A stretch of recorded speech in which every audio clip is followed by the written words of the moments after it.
there was some paperwork delays and it was actually really stressful. And I kept thinking, like, I just want to make sure all of this goes smoothly. I just need to go back to Atlanta because the stress of possibly not getting the visa was like the only thing on my mind. But then when I got back, it just felt like, ah, so it's this again. So what if what you're studying right now isn't actually what you want to do for a career or work for your whole life in your future? Sometimes you have a passion or an interest, but that doesn't line up with what you're actually doing. So we have a really interesting story today from Urvashi that's kind of inspiring and challenging, maybe choosing a passion over a paycheck or a risk versus some security. And hopefully today we'll give you guys a new way to think about why going abroad for studies or work, and if it's really you have the right reasoning, the right why for doing what you're doing.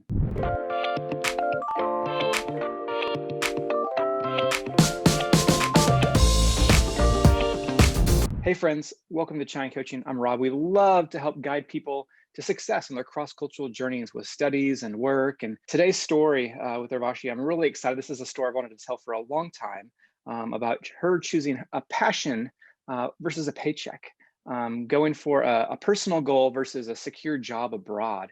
And I think you guys are going to learn a lot from this incredible story. So Urvashi, please go ahead and introduce yourself. Hi, Rob. Thank you so much for having me. This is really exciting. I'm Urvashi. I grew up in Bangalore. I lived here my whole life. And then I went to college in Atlanta to Georgia Tech to study computer science. I went for my undergrad, which was a bit unusual at the time. So I went in 2009 and I finished my degree in 2013. And I started working full time in Atlanta as eventually a product manager. And I was in Atlanta till 2016. And then I moved back with the same company back to Bangalore. I worked here for another year. And in 2017, I quit my job to be a full-time actor. When I quit, I told myself, okay, I'll just give this a shot for a year and we'll see what happens. And then after that year, I said, okay, one more year. And then after that year, I said, okay, one more year. And I've just started year number 5, and I don't think there's any looking back now. We're gonna later in this video explore why she quit, why she left America, why she left that job to pursue an acting career, some tips for people who are wrestling with those kind of questions as well. But first of all, Urvashi, let's start at the beginning. What were some of the reasons that led you to want to go do an undergrad in America, especially when back then that wasn't really a normal thing? I think all credit goes to my dad because he still is running a software company that's based in Bangalore.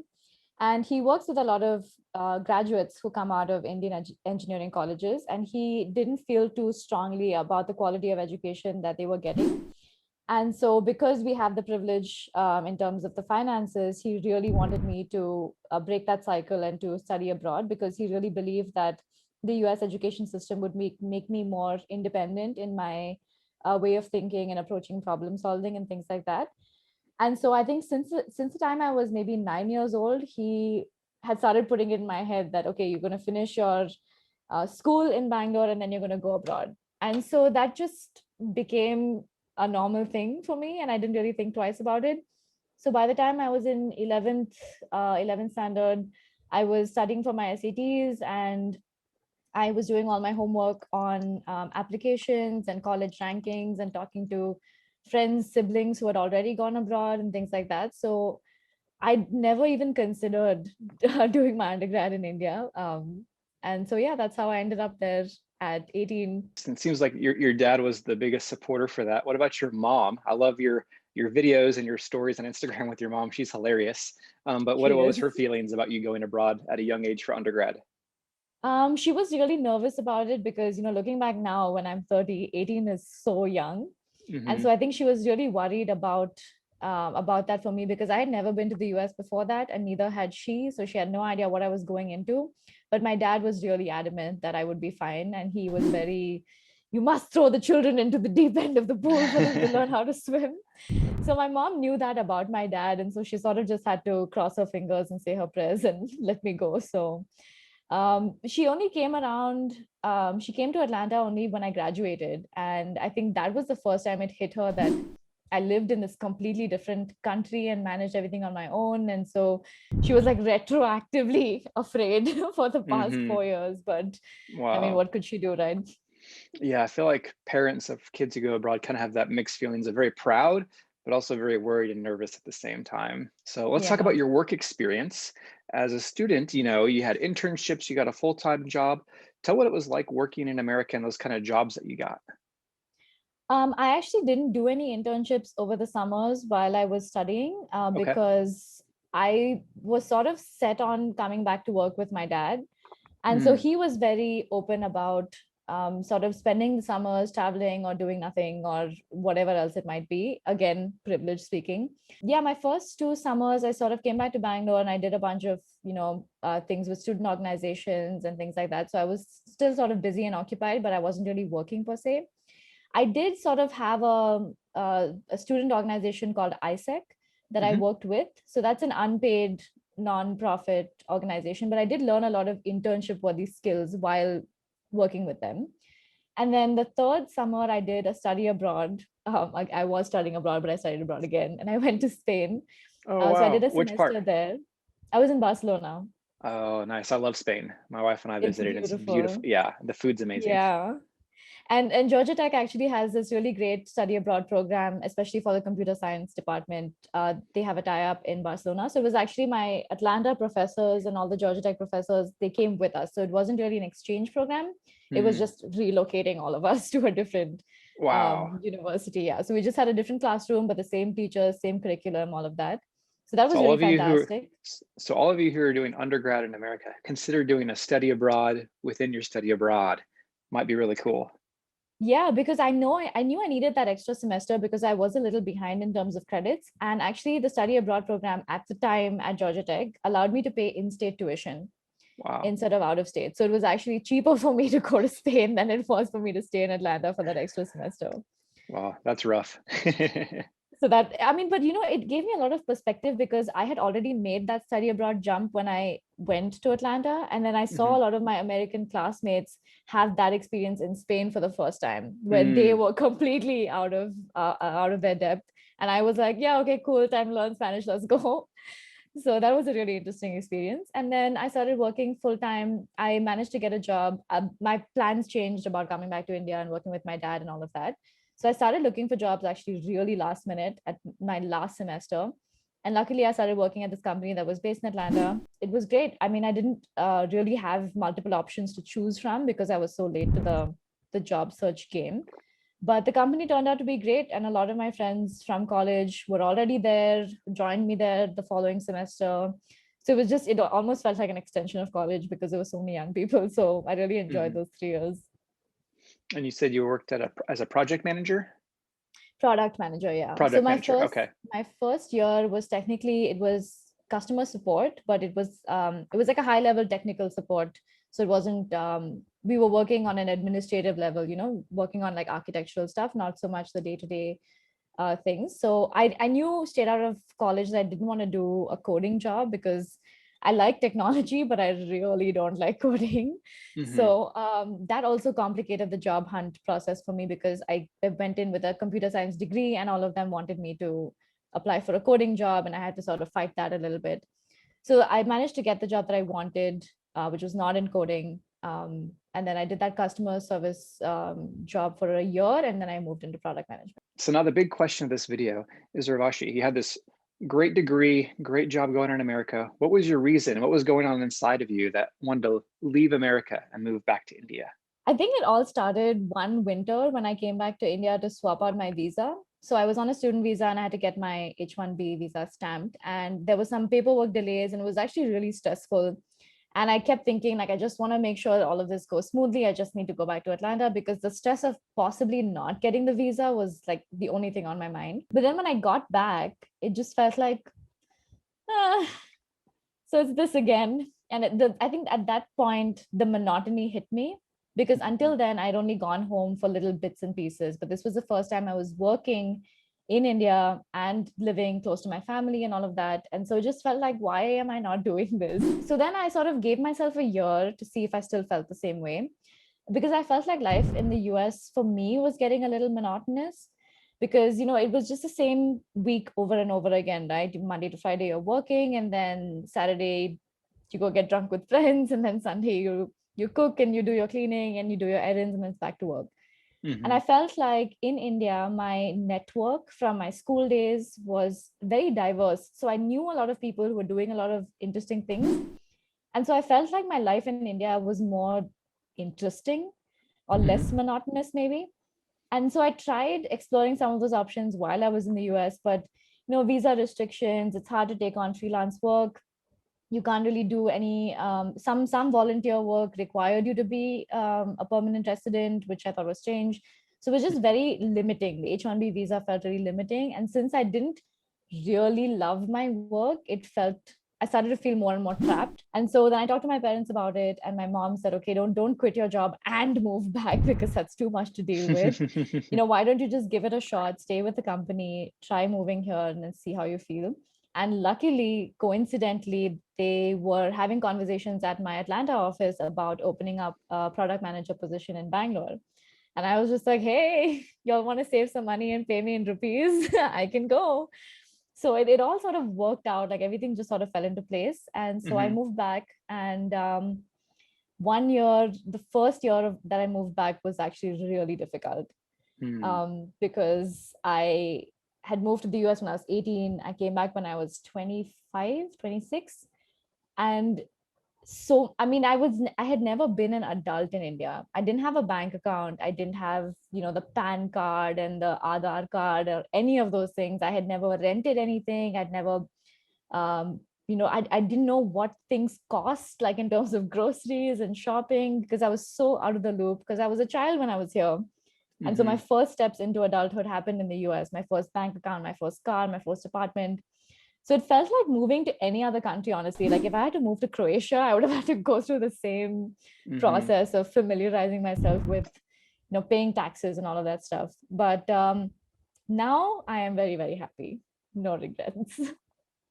Yeah, your story is a lot like mine. I did petroleum engineering in college, and actually, had job offers, but instead went to India to do culture and training and business, and have a fun adventure. And 1 year led to 8 years. But yeah, I feel like whenever we moved back to America in 2016, I feel like I had to relearn to be an adult in America because all my adult learning happened in India, and India, like is very different than America. And then it's like, oh man, I'm like having to start all over here, and it's tough.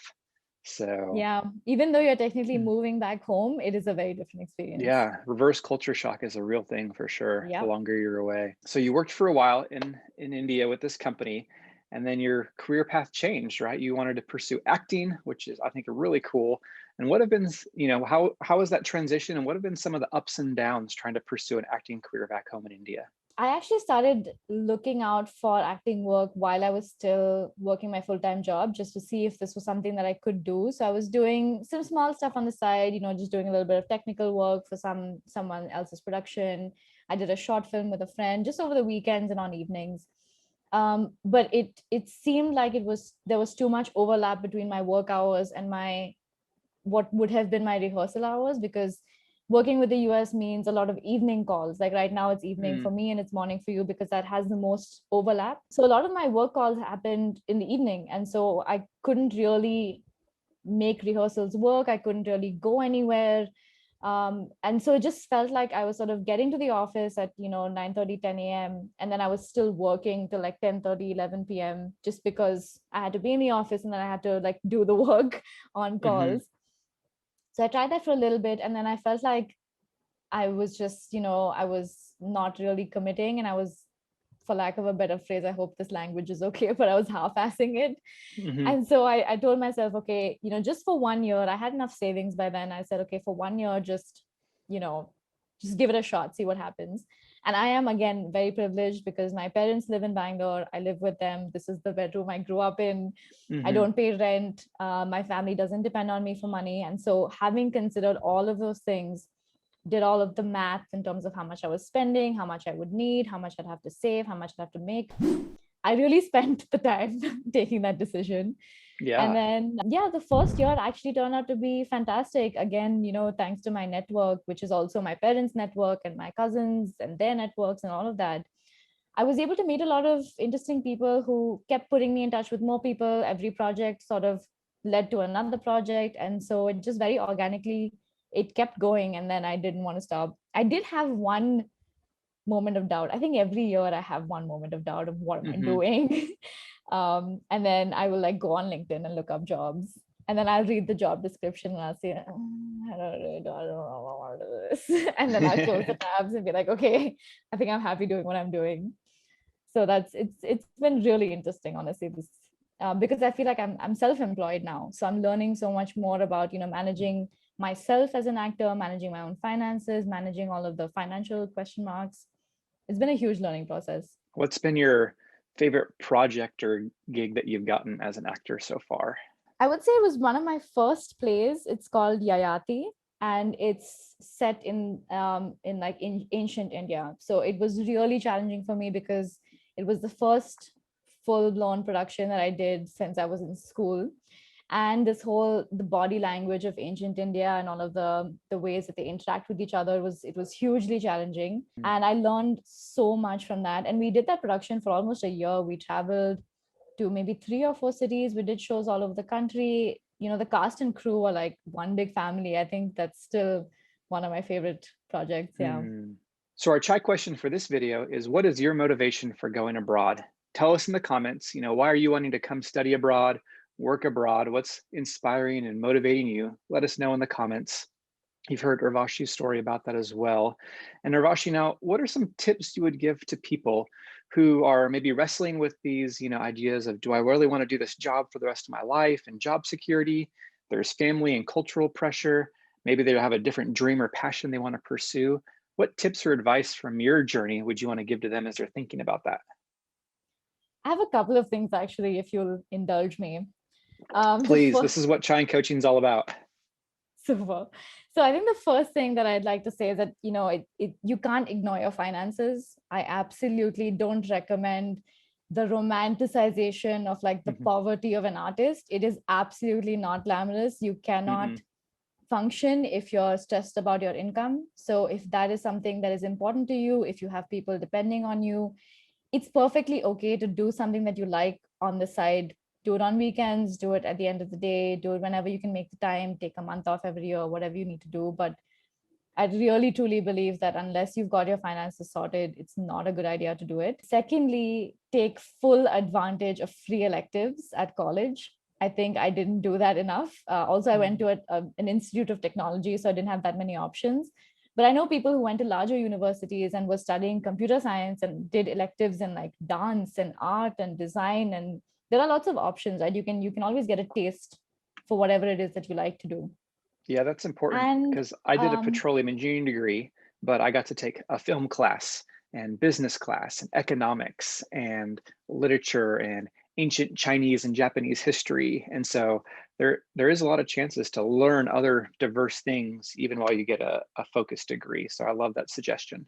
I also think that, when you do go into work and you have your 9 to 5 and all of that, I mean, now we have so many resources, right? We have Masterclass and Udemy and all of that. So it is very possible to do more than one thing at the same time to get a taste of it and see if that's what you'd like to do. Because sometimes we have an idea of what that dream job is like, but then actually doing it is completely different. Because I mean, yes, I do get to see myself on TV and on camera, but I've been in some really disgusting studios. I tomorrow I have to wake up at 4:30 a.m. and be on location at 5:45, and I'm going to be shooting all day until about 8 p.m. So I pull 16, 18 hour days sometimes, and a lot of it is without pay. A lot of it is can be very frustrating. And so you have to decide if it's something that you're willing to deal with the bad days for. Like, is it worth the bad days? Because it'll always be Mm, worth the good days, but is it worth the bad days? So that's mm, something worth exploring before you make a financial decision, I would say. The other thing I'd like to say is that I think, you know, universities and colleges, when they're talking about jobs and career fairs, they are only going to present the regular corporate jobs that have salaries. But if you have the ability and the visa and all of that, freelancing is a great option because I mean the gig economy has really picked up now. And so you don't really have to go into a steady corporate job if you don't want to. You can, because also freelancing gives you the option to do multiple things, right? Because I mhm. can be hired as an actor, but I can also do voiceovers. I can also do a little bit of writing, things like that. So there are more options than universities let you believe right off the bat, especially in India. I think if you're in school in India right now, not college or university, there is this idea that there are only a few kinds of jobs, which is absolutely not true. I mean, now with Instagram, you can make a job out of anything. And if you're willing to be self-employed and put in that kind of work, you can make a living out of doing a variety of things all at once if you want to. What I've learned, doing YouTube and online stuff as well as China coaching, most entrepreneurs, solopreneurs, these freelancers, they have different multiple streams of income. It's not just one thing, but they've got a lot of different things working that help in total pay the bills. Absolutely. Yeah, that's definitely a possibility that I didn't know about when I was in college, for sure. Well, Urvashi, this has been so much fun. I've loved hearing your journey, and even just fun to reflect back on, those decisions you've made, those lessons learned, and hopefully this will be maybe challenging or inspiring to people who are in a similar situation of, man, do I really want to do this? Or I'd be really excited about to do this, but can I do it? And a lot of people are kind of in that place and get stuck and don't really know what to do. And so I really, really appreciate you sharing your story and helping other people out. Thank you. And thank you for considering me for this. And thank you for all the work that you're doing, because I know for sure that when I moved to Atlanta for the first time, I didn't know anybody, and I didn't have family or anything. My dad dropped me off. That was it. And it was my roommate, actually. So shout out to Paige if you're listening. She really like held my hand for an entire year. So thank you so much for what you're doing. I think everybody needs that one hand to hold when they first get there. And so thank you for being that person to so many Totally. people. Yeah, we love helping do that. Friends, give a big like and thumbs up to say thanks to Urvashi sharing her story. So be sure to check her video about why she left US to go back to India.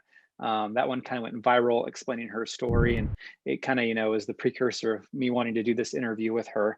And yeah, be sure to be connected with us online, on social media. We'll have her links, and be subscribed to the China Coaching newsletter. We want to keep guiding you guys to success, thinking different ways and possibilities and how to navigate this difficult journey. And thanks for tuning in. We'll see you guys next time at China Coaching. Cheers.